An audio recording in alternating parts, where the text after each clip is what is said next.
ఓం స్వస్తి శ్రీ గణేశాయ నమః. మహర్షి వేదవ్యాసాయ గురవే నమః. పద్మశ్రీ పుల్లెల శ్రీరామచంద్రుడు గారు రచించిన మహాభారత సార సంగ్రహము ఆది పర్వము. చదువునది జంగా కృష్ణమూర్తి. ఉత్తంకుని కథ. ధౌమ్యుడను ఒక ఋషీశ్వరుని వద్ద ఉపమన్యువు, ఆరుణి, వేదుడు అను ముగ్గురు శిష్యులు ఉండేవారు. ఒకనాడు గురువు పాంచాల దేశం వాడైన అరుణుని పిలిచి, వరిచేనిలోని నీరు బయటికి పోకుండా అడ్డుకట్టుము అని చెప్పి పంపించాడు. అతడు ఎంత ప్రయత్నం చేసినా వరిచేనిలోని నీరు ఆగలేదు. అప్పుడు అతడు తానే అడ్డంగా పడుకున్నాడు. అప్పుడు నీరు నిలిచింది. అరుణి ఇంకా రాలేదని అతనిని వెతుకుతూ ఉపాధ్యాయుడు శిష్యులతో కలిసి వెళ్ళాడు. వత్సా అరుణి, ఎక్కడున్నావు? రా అని గట్టిగా కేక వేశాడు. ఆరుణి చేను చెక్కను చీల్చుకొని లేచి పైకి వచ్చి, చేనిలోని నీరు బయటకు పోకుండా అడ్డంగా పండుకొని ఉన్నాను. మీ మాట వినగానే నేల చీల్చుకొని పైకి వస్తున్నాను అని అన్నాడు.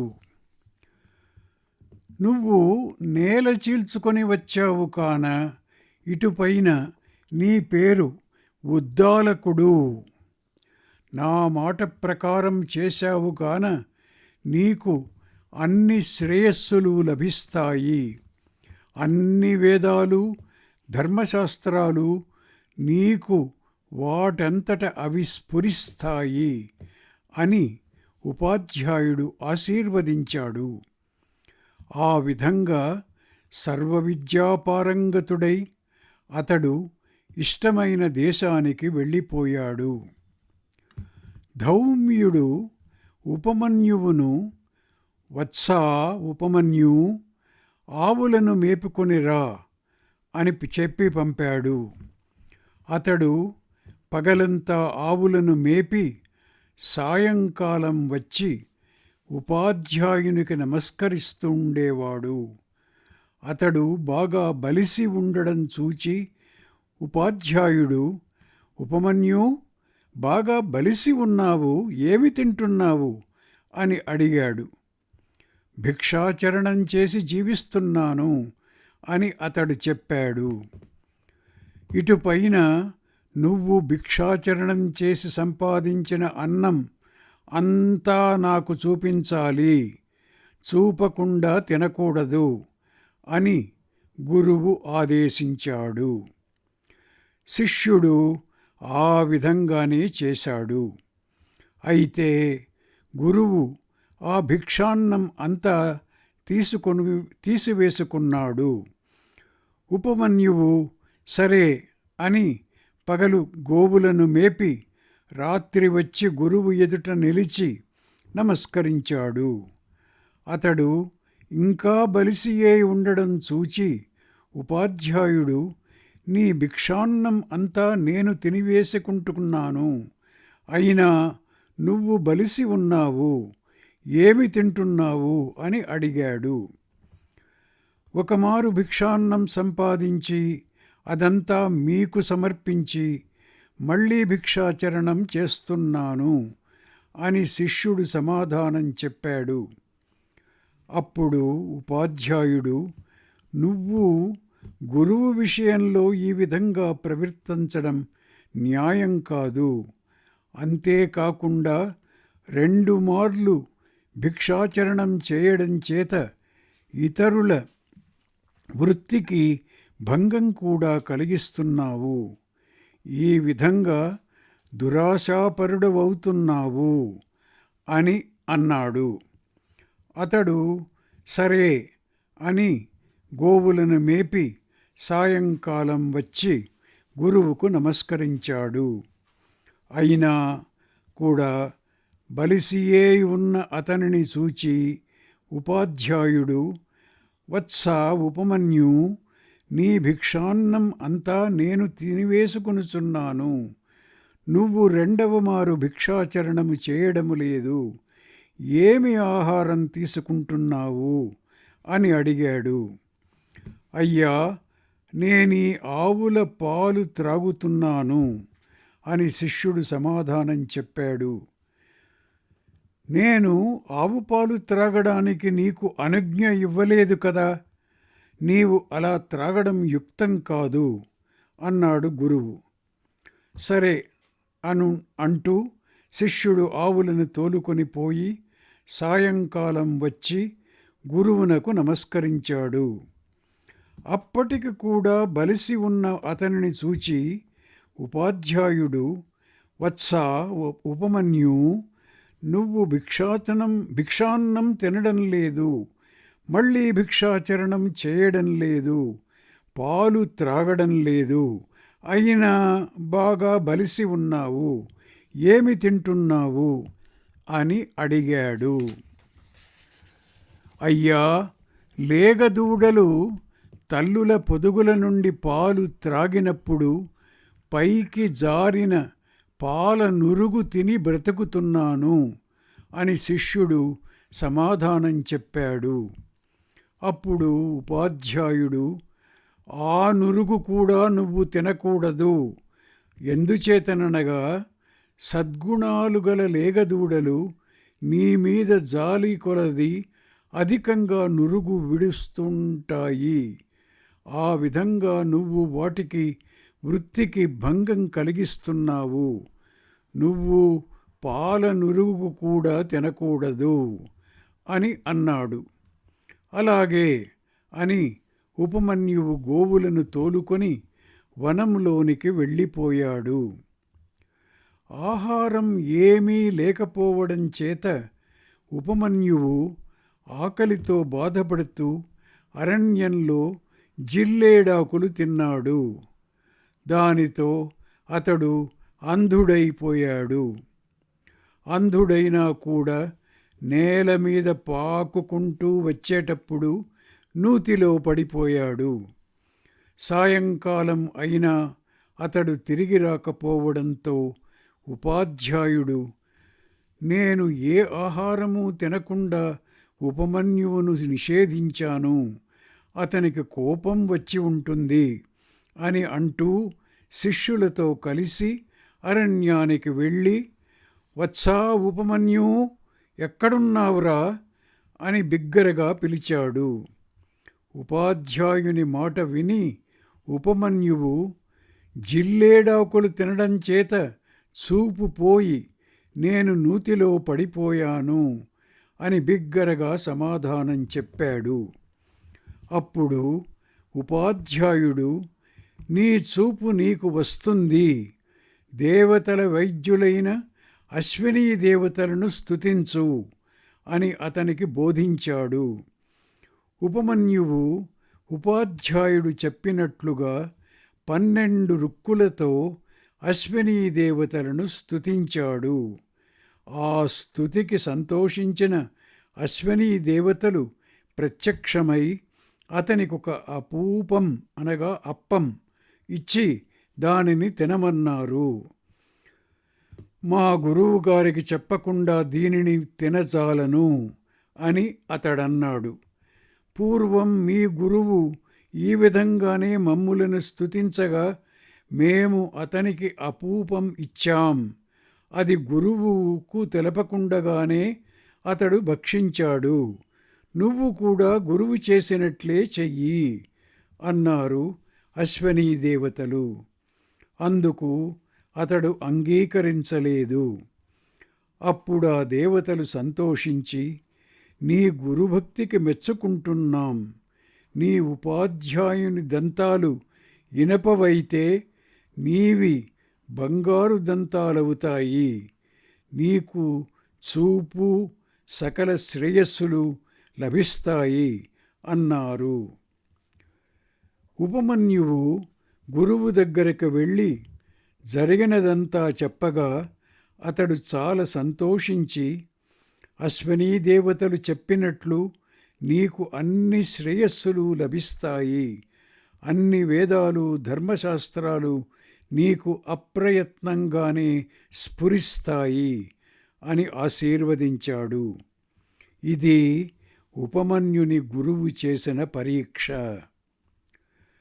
ధౌమ్యుడు వేదుణ్ణి కూడా పిలిచి, వత్సా వేదా, శుశ్రూష చేస్తూ ఇక్కడనే కొంతకాలం ఉండుము, నీకు శ్రేయస్సు కలుగుతుంది అని చెప్పాడు.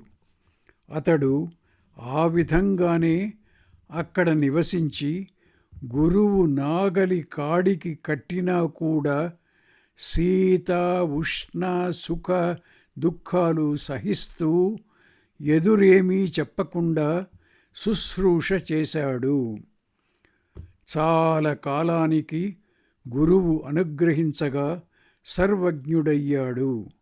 ఇది వేదుణ్ణి చేసిన పరీక్ష. వేదుడు గురువు అనుమతితో గృహస్థాశ్రమంలో ప్రవేశించాడు. అతని వద్ద కూడా చాలామంది శిష్యులు ఉండేవారు. అయితే వేదుడు గురుకులంలో ఎన్నో కష్టాలు అనుభవించినవాడు అవడంచేత శిష్యులకు ఎలాంటి కష్టము కలిగించలేదు. ఒకమారు జనమేజయుడు, పౌష్యుడు అను క్షత్రియులు వచ్చి వేదుణ్ణి తమకు ఋత్విక్కుగా ఉండమని ప్రార్థించారు. వేదుడు యజ్ఞం చేయించే పని మీద వెడుతూ ఉత్తంకుడను శిష్యుణ్ణి పిలిచి, నేను ఇక్కడ లేని కాలంలో మా ఇంట్లో ఏ లోపము లేకుండా చూసుకో అని ఆజ్ఞాపించాడు. ఉత్తంకుడు గురువాజ్ఞను అతి శ్రద్ధతో నిర్వర్తించాడు. తిరిగి వచ్చిన గురువు ఉత్తంకుని విషయంలో చాలా సంతోషించి, వత్సా ఉత్తంక, నువ్వు చాలా శ్రద్ధగా శుశ్రూష చేశావు, నీ కోరికలన్నీ సఫలం అవుతాయి, ఇంక నీవు వెళ్ళు అని అనుమతించాడు. ఉత్తంకుడు గురువుతో, మీకు ప్రీతి కలిగించడానికి నేనేమి చెయ్యాలో అనగా ఇవ్వాలో చెప్పండి, మీ ఆజ్ఞ ప్రకారము ఏదైనా గురుదక్షిణ ఇచ్చి వెళ్ళాలని కోరుతున్నాను. శాస్త్రం ఇలా చెప్పుతున్నది కదా, యశ్చాధర్మేణ వై బ్రూయాద్ యశ్చాధర్మేణ పృచ్ఛతి తయోరన్యతరః ప్రైతి విద్వేషం చాధిగచ్చతి. అనగా ఋత్విక్కుకు దక్షిణ ఇవ్వకుండా యజ్ఞం చేయించుకొనడం అధర్మం, దక్షిణ తీసుకొనకపోవడం కూడా అధర్మం. అదేవిధంగా శిష్యుడు గురువునకు దక్షిణ ఇవ్వాలి, గురువు స్వీకరించాలి. అలా చేయకపోతే ఇద్దరూ అధర్మం చేసిన వాళ్ళు అవుతారు. ఎవరు అధర్మపూర్వకంగా చెబుతాడో అనగా అధ్యాపనం చేస్తారో, ఎవడు అధర్మపూర్వకముగా అడుగుతాడో అనగా అధ్యయనం చేస్తాడో, వారిద్దరిలో ఒకడు మరణిస్తాడు లేదా శత్రుత్వం వహిస్తాడు. అధ్యయనం చేసి గురుదక్షిణ ఇవ్వకపోవడము అధర్మం, గురుదక్షిణ ఇస్తూ ఉన్నప్పుడు తీసుకొనకపోవడం కూడా అధర్మం. ఆ మాటలు విని ఉపాధ్యాయుడు, వత్సా ఉత్తంక, ఇంకా కొన్ని నాళ్ళు ఇక్కడనే ఉండు అన్నాడు. మళ్ళీ ఒకనాడు ఉత్తంకుడు, ఏమి ప్రియం చేయమంటారు అని ఉపాధ్యాయుణ్ణి అడిగాడు. వత్సా ఉత్తంక, నన్ను మాటిమాటికి అడుగుతున్నావు ఏమి ఇవ్వాలి అని. ఇంట్లోనికి వెళ్ళి నీ గురుపత్నిని అడుగు, ఆమె ఏది అడిగితే అది తెచ్చి ఇయ్యి అన్నాడు ఉపాధ్యాయుడు. ఉత్తంకుడు గురుపత్ని దగ్గరకు వెళ్ళి, పూజ్యురాల, ఉపాధ్యాయుడు ఇంటికి వెళ్ళడానికి అనుమతి ఇచ్చాడు. గురుదక్షిణగా ఏమి సమర్పించి నేను రుణం తీర్చుకోవాలో చెప్పు అని అడిగాడు. గురుపత్ని అతనితో ఇలా చెప్పింది: పౌష్య మహారాజు వద్దకు వెళ్ళి అతని భార్య ధరించి ఉన్న కుండలాలు అడిగి తీసుకొని రమ్ము. 4 దివసాలలో ఒక వ్రతం జరుపుకొనబోతున్నాను. ఆ కుండలాలు ధరించి బ్రాహ్మణులకు భోజనం వడ్డించాలనుకుంటున్నాను. అలా తీసుకొని వస్తేనే నీకు శ్రేయస్సు కలుగుతుంది, లేకపోతే లేదు. ఉత్తంకుడు బయలుదేరి వెళ్ళాడు. దారిలో అతనికి ఒక పెద్ద వృషభము, ఆ వృషభాన్ని ఎక్కి వస్తున్న పెద్ద ప్రమాణం గల ఒక పురుషుడు కనపడ్డారు. ఆ పురుషుడు ఉత్తంకునితో, ఈ వృషభం పేడ భక్షించుము అని అన్నాడు. అతడు సందేహిస్తుండగా, సందేహించకు, నీ ఉపాధ్యాయుడు కూడా పూర్వం భక్షించాడు అన్నాడు. అప్పుడు ఉత్తంకుడు సరే అని ఆ వృషభం మూత్రపురీషాలు భక్షించి తొందరలో నిలబడి ఉండే ఆచమనం చేసి ప్రయాణం సాగించాడు. పౌష్యుని దగ్గరకు వెళ్ళి ఆశీర్వదించి, నేనొక పని మీద వచ్చాను అన్నాడు. నీకు నేనేమి చేయగలనో చెప్పు అని పౌష్యుడు అనగా, నీ భార్య ధరించి ఉన్న కుండలాలు కావాలి, వాటిని నేను గురుదక్షిణగా ఇవ్వవలసి ఉంది అని ఉత్తంకుడన్నాడు. అంతఃపురంలోనికి వెళ్ళి ఆమెనే యాచించి తీసుకో అని పౌష్యుడనగా, ఉత్తంకుడు అంతఃపురంలోనికి వెళ్ళాడు. కానీ అక్కడ రాణి కనబడలేదు. అతడు పౌష్యుని దగ్గరకు వచ్చి, నీవు ఈ విధంగా అసత్యవాక్కులతో నాకు ఉపచారం చేయడం యుక్తం కాదు అన్నాడు. పౌష్యుడు ఒక్క క్షణం ఆలోచించి, నువ్వు తప్పక ఉచ్ఛిష్ట దోషంతో అపవిత్రుడవై ఉంటావు, అందుచేత రాణి నీకు కనబడదు. మహాపతివ్రత అయిన ఆమె అపవిత్రుల కంట పడదు అన్నాడు. ఉత్తంకుడు ఒక్క మాట విమర్శించుకొని, అవును, నేను లేచి నిలబడి నడుస్తూ ఆచమనం చేశాను అన్నాడు. అది సరి అయిన ఆచమనం కాదు అని పౌష్యుడనగా, ఉత్తంకుడు యథాశాస్త్రంగా ఆచమనం చేసి అంతఃపురంలోనికి ప్రవేశించగా రాణి కనబడింది. అతడు కుండలాలు యాచించాడు. సత్పాత్ర లభించినందుకు చాలా సంతోషించి ఆమె అతనికి కుండలాలు ఇస్తూ, ఈ కుండలాల కోసం తక్షకుడనే నాగేంద్రుడు చాలా కాలం నుంచి ప్రయత్నిస్తున్నాడు, జాగ్రత్తతో రక్షించుకో అని హెచ్చరించింది. పూజ్యురాల, తక్షకుడు నన్నేమీ చేయలేడు, నువ్వు నిశ్చింతగా ఉండు అని అంటూ ఉత్తంకుడు కుండలాలు తీసుకొని పౌష్యుని దగ్గరికి వెళ్ళి, రాజా, నేను సంతోషిస్తున్నాను అన్నాడు. పూజ్యుడా, ఎప్పుడో కానీ సత్పాత్ర లభించడం కష్టం. నువ్వు ఉత్తమ గుణ సంపన్నుడవైన అతిథివి, అందుచేత పితృదేవతా ప్రీతికై శ్రాద్ధకర్మ చేయాలనుకుంటున్నాను, కొంత సమయం ఇమ్ము అని సౌమ్యుడనగా, పౌష్యుడనగా ఉత్తంకుడు అందుకు అంగీకరించాడు. వెంటనే లభ్యమైన అన్నం పౌష్యుడు అతనికి వడ్డించాడు.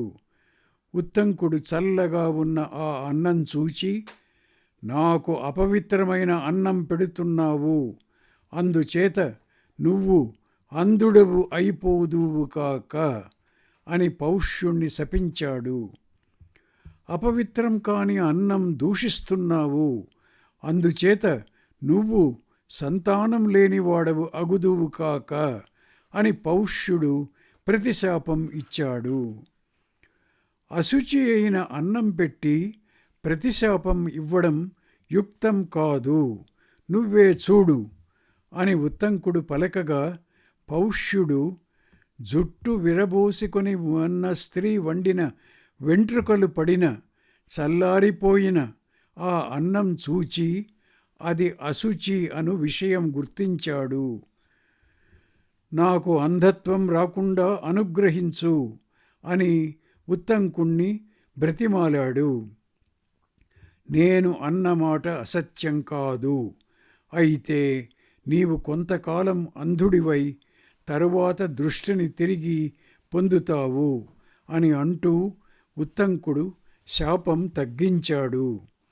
నువ్వు ఇచ్చిన శాపం కూడా ఉపసంహరించు అని పౌష్యుణ్ణి అడిగాడు. అప్పుడు పౌష్యుడు, నా కోపం ఇంకా శాంతించలేదు, అందుచేత నా శాపం ఉపసంహరించజాలను. లోకంలో నవనీతం హృదయం బ్రాహ్మణస్య వాచిక్షురో నిహీతస్తీక్తధార తదుభయమే తద్విపరీతం క్షత్రియస్య వాంగ్వనీతం హృదయం తీక్ష్ణధారం. బ్రాహ్మణుని హృదయం వెన్న వంటిది, అతని మాటలో తీక్షణమైన అంచుగల కత్తి ఉంటుంది. క్షత్రియుని విషయంలో ఈ రెండు విపరీతం. మాట వెన్న, హృదయం మాత్రం తీక్షణంగా ఉంటుంది అను మాట ప్రసిద్ధంగా ఉన్నది కదా, నీకు తెలియదా అన్నాడు. అప్పుడు ఉత్తంకుడు, అశుచి కాని అన్నాన్ని అశుచి అని దూషిస్తున్నావు కాన నీవు హీనుడవు అవుతావు అని కదా నీవు నన్ను శపించావు. అన్నం అశుచిగా ఉన్నట్లు నువ్వే చూశావు కదా, అందుచేత నీ శాపం నాకు తగలదు, నేను వెళ్ళి వస్తాను అని అంటూ వెళ్ళిపోయాడు. మార్గమధ్యంలో ఉత్తంకునికి ఒక నగ్నుడైన క్షపణకుడు అనగా జైన సన్యాసి తన వైపు వస్తూ కనపడ్డాడు. అతడు ఒకసారి కనపడుతున్నాడు, ఒకసారి కనపడడం లేదు. ఉత్తంకుడు తన చేతిలో ఉన్న కుండలాలు నేల మీద ఉంచి జలస్పర్శకై అనగా మూత్ర విసర్జనకై వెళ్ళాడు. ఇంతలో ఆ క్షపణకుడు పరుగెత్తి వచ్చి ఆ కుండలాలు తీసుకొని పారిపోయాడు. ఉదక కార్యం ముగించుకొని వచ్చిన ఉత్తంకుడు ఆచమనాదికం చేసి దేవతలకు నమస్కరించి ఆ క్షపణకుని వెంట మహావేగంగా పరుగెత్తాడు. దగ్గరకు రాగానే వానిని పట్టుకున్నాడు. అతడు ఆ రూపం విడిచి తక్షకుని రూపం ధరించి నేల మీద తెరుచుకున్న ఒక పెద్ద బిలంలో ప్రవేశించి నాగలోకంలో తన ఇంటికి వెళ్ళిపోయాడు. పౌష్యుని భార్య మాటలు స్మరించిన ఉత్తంకుడు వానిని వెంబడించాడు. ఒక కర్రతో ఆ బిలాన్ని తవ్వడానికి ప్రయత్నించాడు, కానీ శక్యం కాలేదు. అంతలో దేవేంద్రుడు కర్రలో ప్రవేశించి ఆ బ్రాహ్మణునికి సహాయం చేయవలసినదిగా ఆదేశించి వజ్రాన్ని పంపాడు. బిలం త్రవ్వుకొని ఉత్తంకుడు అక్కడ నివసించే నాగులను స్తుతించాడు. నాగులను స్తుతించినా కూడా ఉత్తంకునకు కుండలాలు లభించలేదు. అంతలో అక్కడ ఒక మంచి మగ్గం మీద బట్ట నేస్తూ ఉన్న ఇద్దరు స్త్రీలు కనపడ్డారు. ఆ మగ్గం మీద నల్లదారాలు తెల్లదారాలు ఉన్నాయి. అక్కడ 12 ఆకుల చక్రం తిప్పుతూ ఉన్న 6 కౌమార వయస్కులు, ఒక పురుషుడు, అందమైన ఒక అశ్వము కూడా కనపడ్డాయి. ఉత్తంకుడు ఆ పురుషుణ్ణి స్తుతించాడు. అతడు సంతసించి నీకేమి కావాలని అడిగాడు. ఈ నాగులు నాకు వశమయ్యేటట్లు చెయ్యి అని ఉత్తంకుడు ప్రార్థించాడు. అప్పుడు ఆ పురుషుడు, ఈ అశ్వం అపాన ప్రదేశం ఊది గాలి నింపుము అన్నాడు. ఉత్తంకుడు అలా చేయగా దాని శరీరం నుండి పొగతో పెద్ద పెద్ద అగ్నిజ్వాలలు బయలుదేరాయి. నాగలోకం అంతా ధూమాగ్నులతో నిండిపోయింది. అప్పుడు తక్షకుడు పరిగెత్తి వచ్చి ఉత్తంకునికి ఆ కుండలాలు ఇచ్చేశాడు. అవి తీసుకుని ఉత్తంకుడు, గురుపత్ని వ్రతదివసం ఈనాడే కదా, అంత దూరం ఎలా వెళ్ళగలనా అని ఆలోచిస్తుండగా ఆ పురుషుడు, ఈ అశ్వం నిన్ను క్షణంలో ఉపాధ్యాయ గృహానికి తీసుకొని పోతుంది, దీని మీద ఎక్కి వెళ్ళు అని చెప్పాడు. అతడు ఆ విధంగా ఉపాధ్యాయ గృహం చేరేసరికి ఉపాధ్యాయుని భార్య స్నానం చేసి జుట్టు ఆరబెట్టుకుంటూ ఉత్తంకుడు రాకపోవడం చేత వానిని శపించాలని అనుకుంటూ ఉన్నది. ఇంతలో ఉత్తంకుడు వెళ్ళి ఆమెకు కుండలాలు సమర్పించాడు. ఆమె, వత్సా, సరిగ్గా సమయానికి వచ్చావు. అపరాధం ఏమీ లేకుండా నిన్ను శపించలేదు. మంచిదే అయింది. నీకు శ్రేయస్సు లభిస్తుంది. ఉత్తమమైన సిద్ధిని పొందుము అని ఆశీర్వదించింది. పిమ్మట అతడు ఉపాధ్యాయుని దగ్గరకు వెళ్ళి నమస్కరించి జరిగినదంతా ఆయనకు చెప్పారు. నాగలోకానికి వెళ్ళినప్పుడు తాను చూచిన వారినందరినీ గూర్చి చెప్పి వాళ్ళెవరు అని ఉపాధ్యాయుణ్ణి అడిగారు. ఉపాధ్యాయుడు ఇలా చెప్పాడు, అక్కడ మగ్గం మీద బట్టనేస్తూ ఉన్న ఇద్దరు స్త్రీలు ధాత విధాత అనేవాళ్ళు. నల్లదారాలు రాత్రులు, తెల్లదారాలు పగళ్ళు. చక్రం తిప్పుతూ ఉన్న కుమారులు 6 ఋతువులు, 12 ఆకులు, 12 మాసాలు. చక్రం సంవత్సరం. ఆ పురుషుడు పర్జన్యుడు. అశ్వం అగ్ని. దారిలో కనబడిన వృషభం గజరాజైన ఐరావతం. దానిమీద ఉన్నవాడు ఇంద్రుడు. నువ్వు భక్షించిన వృషభ పురీషం అమృతం. అది తినడం వల్లనే నీకు నాగలోకంలో ఏ ఆపద రాలేదు. భగవంతుడైన ఆ ఇంద్రుడు నా మిత్రుడు. నీ మీద జాలి చేత అతడు ఇలా అనుగ్రహించడం వల్లనే నువ్వు కుండలాలు తీసుకుని రాగలిగావు. ఉపాధ్యాయుని అనుజ్ఞ తీసుకొని ఉత్తంకుడు తక్షకునిపై పగ తీర్చుకోవాలను భావంతో హస్తినాపురానికి వెళ్ళి జనమేజయుణ్ణి కలిసి అతని తండ్రిని చంపిన తక్షకుణ్ణి సపరివారంగా చంపడానికై అతనిని ప్రోత్సహించాడు. సర్పయజ్ఞం చేసి సర్పాలన్నింటినీ నశింపజేయాలి అను దృఢ సంకల్పంతో జనమేజయుడు మహాప్రభావశాలులైన మునీశ్వరులు ఋత్విక్కులుగా ఉండగా సర్పయాగం ప్రారంభించాడు.